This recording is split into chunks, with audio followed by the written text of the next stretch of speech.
"I know how to heal her," said the poor boy. The millionaire stopped in his tracks. "This isn't a story about miracles. It's about cardboard shoes, broken hearts, and a boy with nothing to offer but everything that mattered." One winter morning in Birmingham, two strangers meet by chance and change dozens of lives.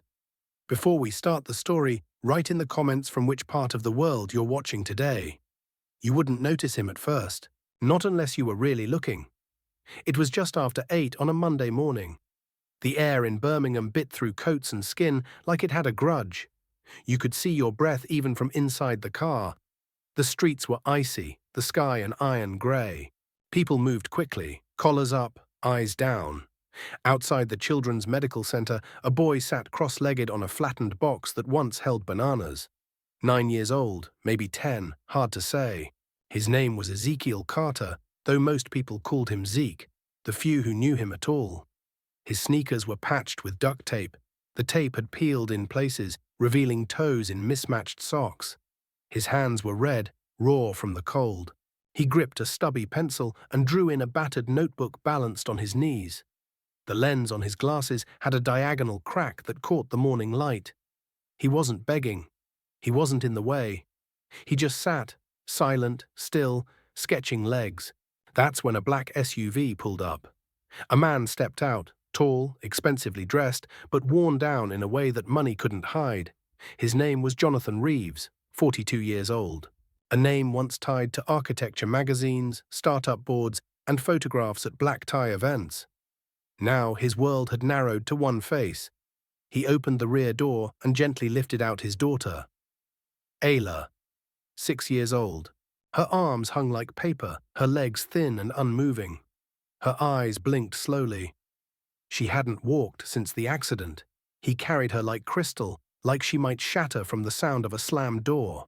And as they approached the hospital steps, the boy looked up and said it. "Sir," he called, voice quiet but firm, "I can help your daughter walk again." Jonathan didn't stop, not at first. But something in the voice, not the words, made him hesitate. Zeke didn't ask for money, didn't say maybe, didn't smile. He just looked up through cracked lenses and said it like it was already true. Jonathan glanced back once, then entered the building. He didn't sleep that night. The next morning, Zeke was back. Same spot, same cardboard. New drawing, this time of a foot, muscles labelled in shaky block letters. As cars passed, he looked up occasionally. Not expectant, just watching. 2 nurses gave him a half smile. One man offered him a sandwich, which Zeke took and split into 2, saving half under the cardboard. He didn't ask for more. He never did. Inside the centre, Jonathan sat through another meeting with the specialists. They spoke carefully, using terms like neural plateau and chronic motor impairment. He nodded like he understood. He didn't. Later, he carried Ayla back to the car. She didn't cry. She hadn't for days. Then he stopped. The boy was still there, waiting. Jonathan stared at him, then opened the car door. "If you're there tomorrow," he said flatly, "we'll talk." Zeke nodded once. "I will be." Harrington Park, the next day. Cold but brighter. The grass was pale green under frost, and the benches wore thin skins of ice. By the far end, near the duck pond, Zeke had set up a spot.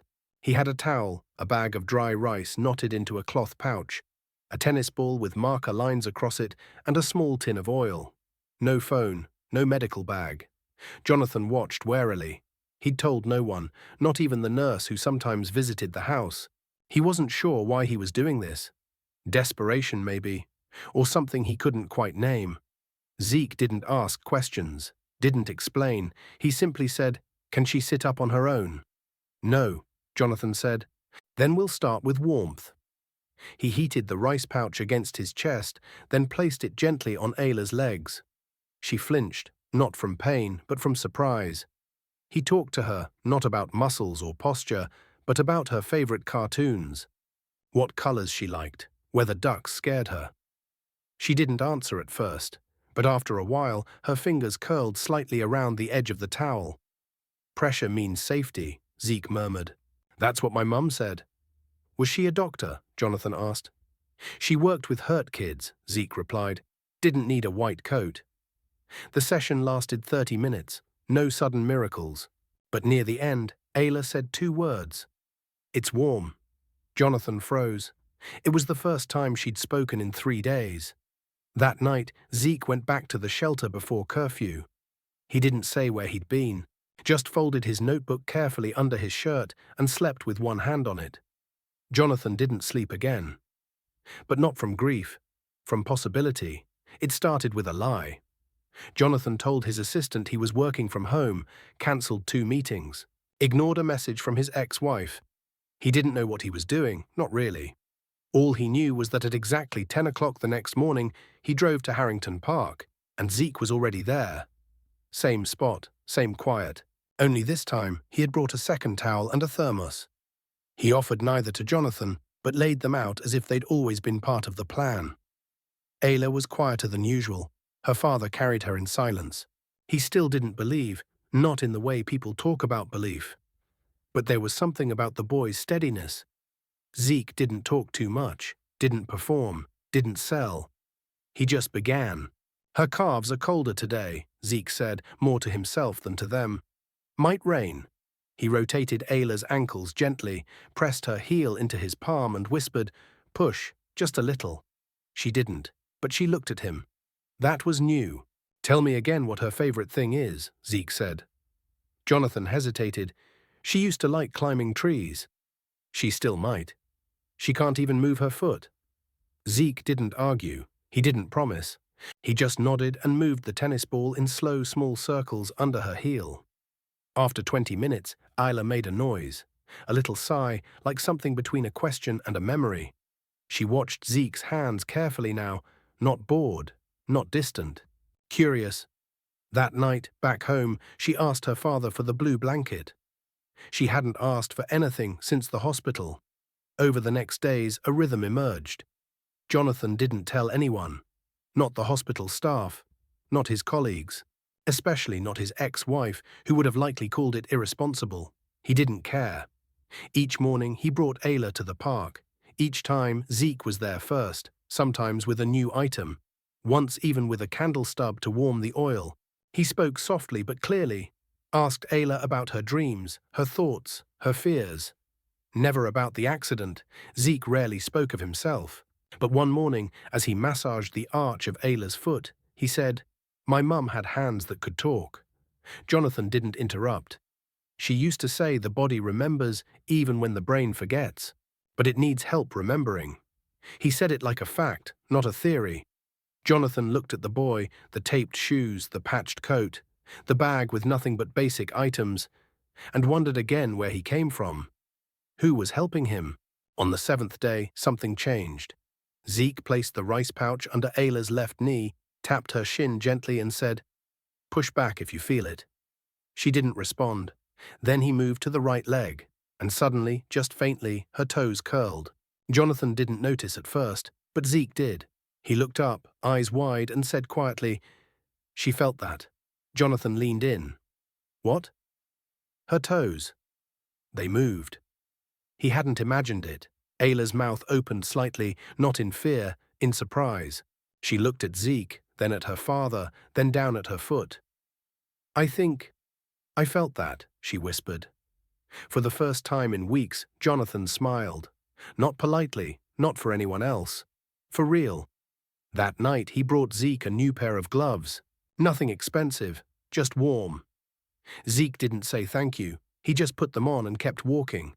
Jonathan watched him go, something twisting inside his chest, a feeling he hadn't had in years.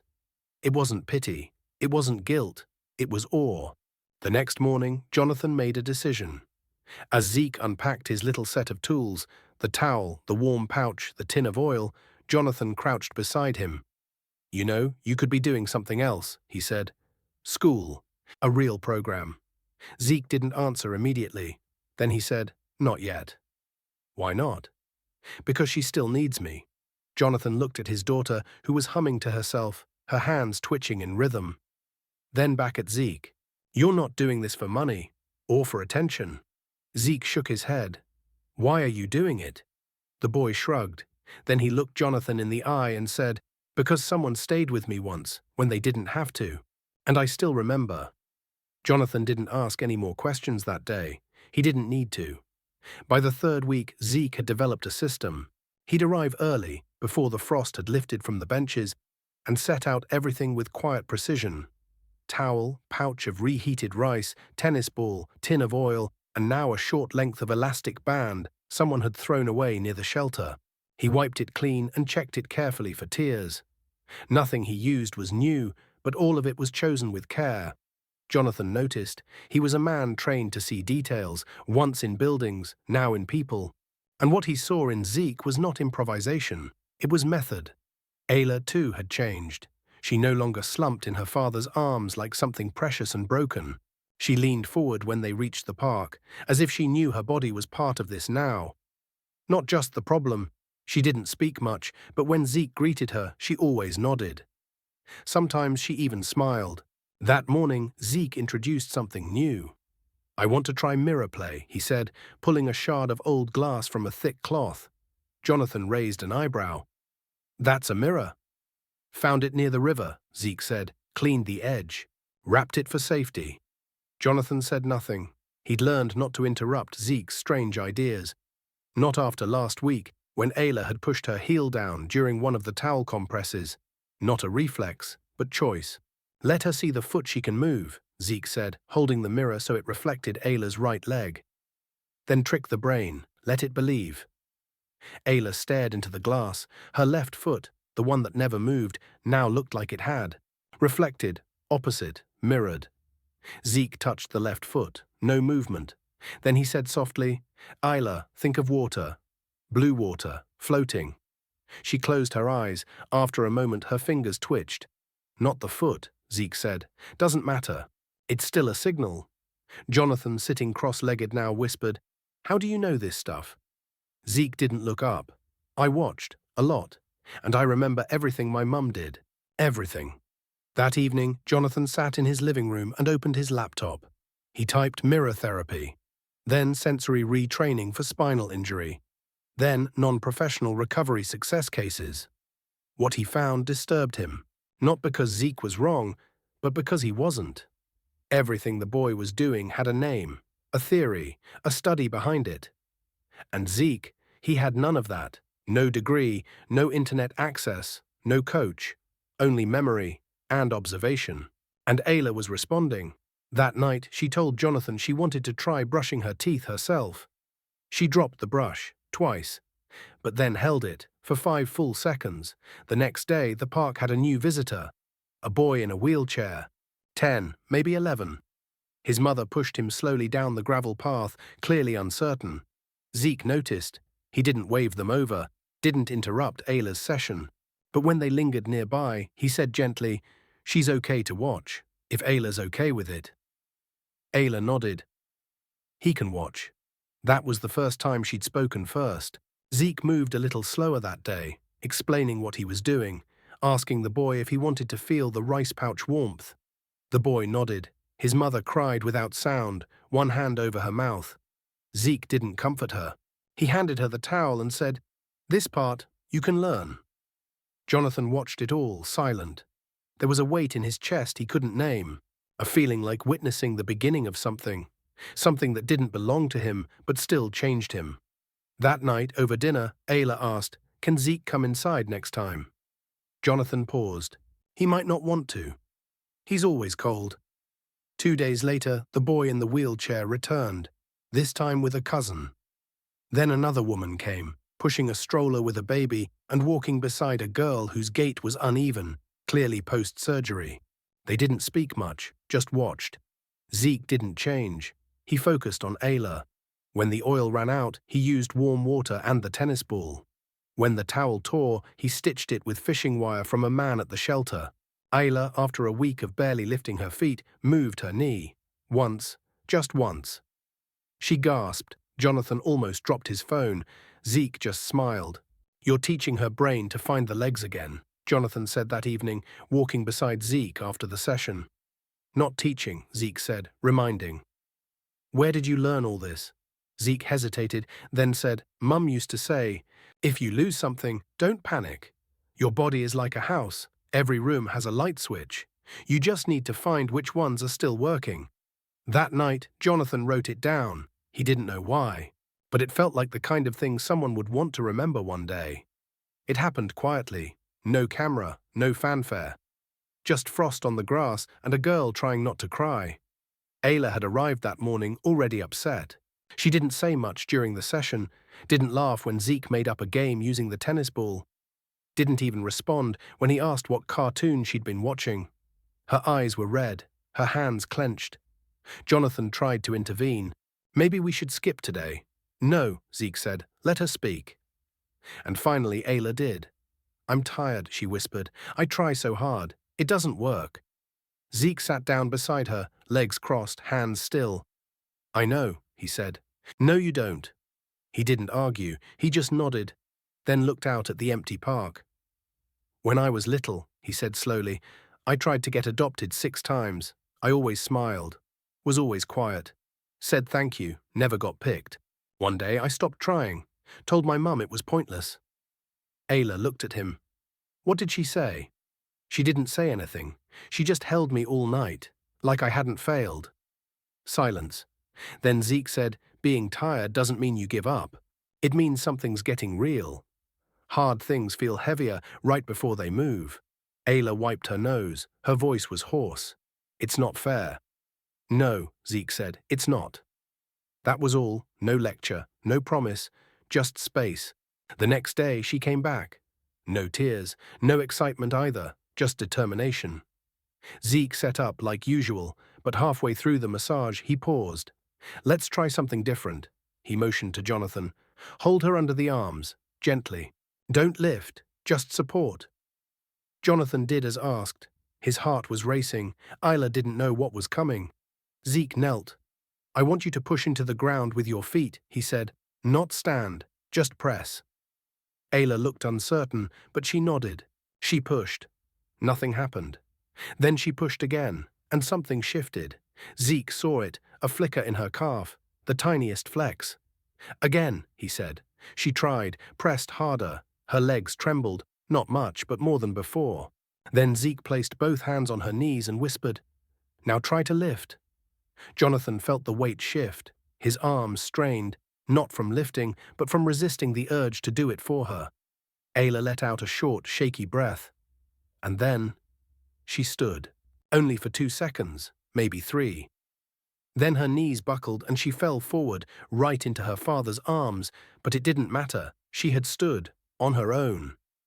She looked up at Jonathan, dazed. I did it. He didn't answer. His throat closed.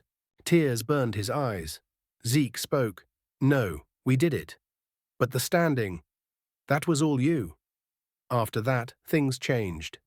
Jonathan stopped calling it the sessions. He started calling it Ayla's time. Ayla no longer waited in the car. She asked to be brought early. She asked to help set up. She asked questions about the oil, the muscles, the mirror. She even drew a chart of her own progress. Zeke pinned it to a tree near their usual spot. Each day, she added a star. One afternoon, she took 5 steps. 5. Wobbly, slow, but real. A group of 3 other families were watching. They didn't clap. No one dared break the silence. Then a little girl whispered, She's walking. And Ayla smiled like it was the first time anyone had said she could. That night, Jonathan opened an old folder on his computer. It was labeled Rehab Phase 1. Inside were the first scans, charts, specialist notes, red marks, arrows pointing to nerve damage, words like irreversible and minimal probability.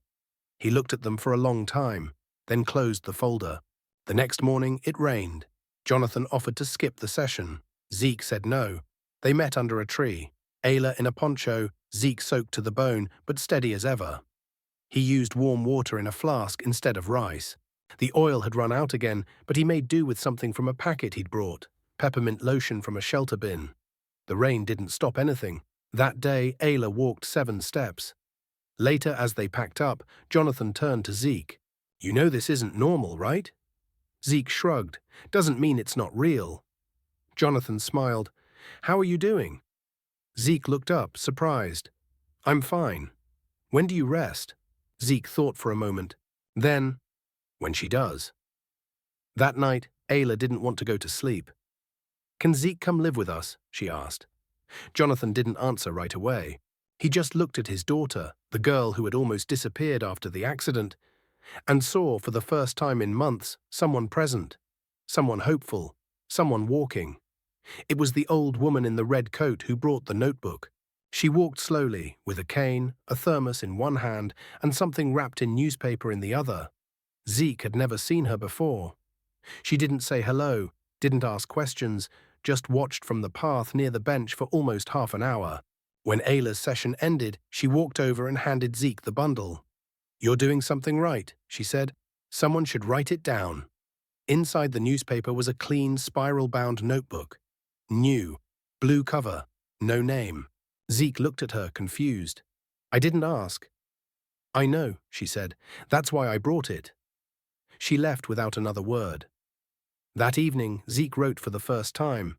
Not about himself, not about the shelters or the freezing nights or the dreams that still left him shaking. He wrote about Ayla.